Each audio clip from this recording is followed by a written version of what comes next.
became a father for the first time at age 27 when his first, now ex-wife Tammy Grimesgave gave birth to their daughter Amanda Michael Plummer, aka Amanda Plummer, on March 23, 1957. He was awarded the Edwin Booth Lifetime Achievement Award by the Players in 1997. He was awarded the CC, Companion of the Order of Canada, in the 1968 Queen's Honours List for his services to drama. Grew up in the village of Senneville, Québec, Canada, is the great-grandson of former Canadian Prime Minister Sir John Abbott. On April 22, 2002, he was awarded the first Jason Robards Award for Excellence in Theatre by the Roundabout Theatre. His The Sound of Music 1965 co-star Julie Andrewswas was among those in attendance. His first paying role was in Machina Infernale, The Infernal Machine, by Jean Cocteau, in which he worked with another young Montreal actor, William Shatner. The two were reunited years later when they both appeared in Star Trek VI, The Undiscovered Country, 1991, received an honorary degree, Doctor of Laws, from the University of Western Ontario on June 8, 2004. Schoolmates with jazz piano master Oscar Peterson, has won 2 Tony Awards, in 1974, as Best Actor, Musical, playing the title role in Cyrano, and in 1997, as Best Actor, playing the title role of John Barrymore in Barrymore. He has also been nominated for the Tony 4 other times, as Best Actor, Dramatic, in 1959 for J.B., and as Best Actor, Play in 1982 for Shakespeare's Othello, in 1994 for No Man's Land, and in 2004 for Shakespeare's King Lear. He and his daughter Amanda Plummer both received Emmy Award nominations in 2005. She won, he did not. Trained to become a concert pianist before turning his attention to acting. Was actually born on December 13, 1929, although most publications usually state his birthday is December 13, 1927. Is only 13 years older than Charmian Carr, who played his daughter in The Sound of Music, 1965. Is one of 115 people invited to join the Academy of Motion Picture Arts and Sciences (AMPAS) in 2007. Had turned down the role of Gandalf in Peter Jackson's Lord of the Rings trilogy, and admits to regretting that decision. Has worked with both Obi-Wan Kenobis on film. Alec Guinness played his father in The Fall of the Roman Empire, 1964, while Plummer later played father to Ewan McGregor in Beginners, 2010. Has worked with 2 Spider-Mans. First he worked with Nicholas Hammond in The Sound of Music, 1965, and later with Andrew Garfield in The Imaginarium of Dr. Parnassus, 2009. He and daughter Amanda Plummer have both appeared in adaptation of Stephen King novels. Amanda appeared in Needful Things, 1993, while Christopher appeared in Dolores Claiborne, 1995. Has played Christian in a television production of Cyrano de Bergerac, opposite José Ferrer, and later played Cyrano himself. In the former role, he performed the translation by Brian Hooker. In the latter, he performed the translation by Anthony Burgess, which he personally selected Burgess to write. Is the only actor from The Sound of Music, 1965, to meet the real Maria von Trapp in Vermont as a child. Christopher Plummer's mother Isabella was a secretary to the Dean of Sciences at McGill University after her divorce from John Orm Plummer, who sold stocks in Toronto and never lived in Montreal. In his memoir, In Spite of Myself, 2008, he writes that his mother was doubly disgraced for an upper-class woman in the 1930s, being both divorced and having to go out of work.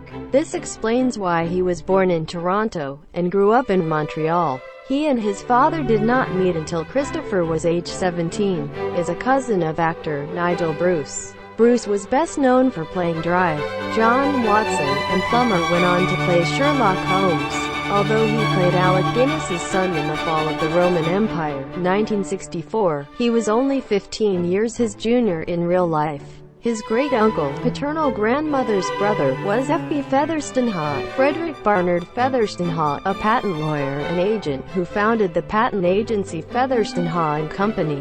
He was awarded the 1998 Backstage Garland Award for Outstanding Performance for Barrymore at the Amundsen Theatre in Los Angeles, California. He was awarded the 1999 Los Angeles Stage Alliance Ovation Award for Lead Actor in a Play for Barrymore at the Amundsen Theatre in Los Angeles, California. Has English, Scottish, Northern Irish, distant French, Canadian, and Swiss French ancestry.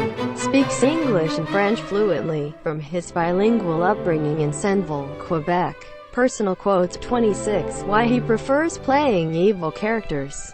The devil is more interesting than God, unless you can surround yourself with as many beautiful things as you can afford. I don't think life has very much meaning. I'm bored with questions about acting. On working with Dame Julie Andrews, working with her is like being hit over the head with a Valentine's card. On Jean Cocteau, who starred on stage with him in The Petrified Forest, his sense of humor, as one might guess, was seemingly self-deprecating, drawn always from this inexplicable inner torment. These vulnerable qualities were to make his Chekhov-ian performances, Uncle Vanya, and A Moon for the Misbegotten, both of whom I later saw, so memorable, a rare combination of lightness and poignancy. I saw in him someone I could perhaps one day aspire to, not the hidden sad, pained man that was part of Franket, but the part he couldn't conceal, no matter how hard he tried, the part that was refined, noble and infinitely kind. On working with Michael Langham, Hamlet can sound self-pitying. He's always whining, something being rotten in Denmark and the world so awful. To get over that, Michael suggested that because Hamlet himself had a large intellect that he turned those complaining moments into a kind of wonderment and would analyze everything as a fresh discovery. It was a superb way of getting rid of the danger of self-pity, and an astounding piece of direction because it was valuable throughout the play. On working with Michael Langham, when I did Henry V, he changed my life, really owe my career to Michael. On being asked whether he had made his peace with his most famous film The Sound of Music, 1965, oh, God no. On the enduring appeal of The Sound of Music, 1965, yeah, it drives me nuts. It has nothing to do with the movie. It's just a relentless pursuing of this film that goes on, and I've gone on, far above and beyond it, and then to be reminded of it. God almighty, what is the matter with people? Too many people in the world are unhappy with their lot, and then they retire and they become vegetables.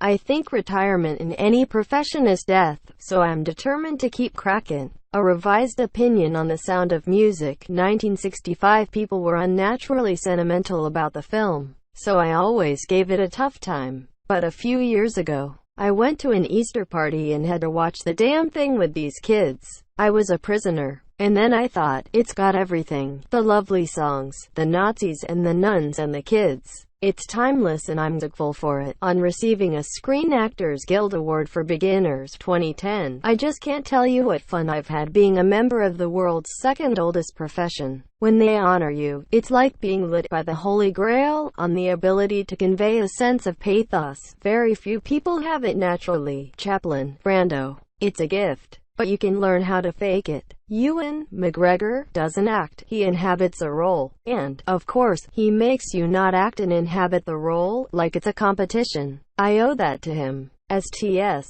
Eliot measures his life with coffee spoons, so I measure mine by the plays I've been in. I'm too vague to measure any other way. The theater is not for sissies. It separates the men from the boys. A portion of his Oscar acceptance speech for Beginners 2010. I would happily share this award with Ewan McGregor, if I had any decency, but I don't. To his Oscar statuette at the 2012 Academy Awards, you're only 2 years older than me, darling. Where have you been all my life? On cell phones ringing during a live performance. The only thing to do is to say something like, I'll get it. The audience gives you applause because they hate it too. I think many of today's politicians take a typical CEO mentality when it comes to the arts. It's anathema to them. It's the last thing they think of when it comes to funding. It's way down at the bottom of the list. That is unconscionable. It's so stupid and narrow-minded. They don't realize it's all about political maneuvering. Television is certainly more skillfully handled now than it was then. There are certain things, like Fam 2 Sherlock, 2010, and perfectly right for a younger audience. And the truly wonderful thing about it is that it is not disloyal to the original. There's a Conan Doyle feeling about it, something that Doyle would have written for this age. Benedict Cumberbatch is a superb actor. I love his beats. Those are rare things that happen in this medium. On Mike Wallace and his impact on public affairs programming, he had a lot to do with making it dangerous. He understood media. He understood how you could break down a person in front of a camera. It's a cruel medium. You have to deal with it skillfully. He was not a horrid man. I met him. He was very likable and very bright, but he knew it was a cruel medium and that it was an instant medium. It's now, it's in the moment. You can't rehearse it. You can't be glib. That's really what television is about. It's about what's happening in the streets, all the awful wars, all the awful things that are happening. The writing was superior in the 50s.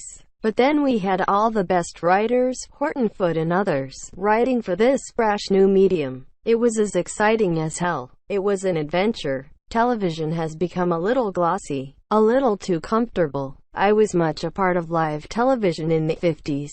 There was something terribly honest about live television and terribly dangerous and terribly risky. You were bound to learn your lines without bumping into each other, which we did a lot of. Observation, 2014. I'm thrilled to be around still, and I don't want to blow my horn, but I've done so many more parts than Barrymore ever got a chance to do. That Barrymore wasn't able or willing to show his true range is one of the great missed opportunities of the theatrical stage. A terrible waste. On turning down the role of Gandalf in the Lord of the Rings trilogy, I don't know why I turned it down. I think it had to do with spending 4 years in New Zealand. There's other countries I want to visit before I croak. But Ian McKellen got the role and he was fantastic in it. He played the role really warm and kind, and I hate the son of a bitch.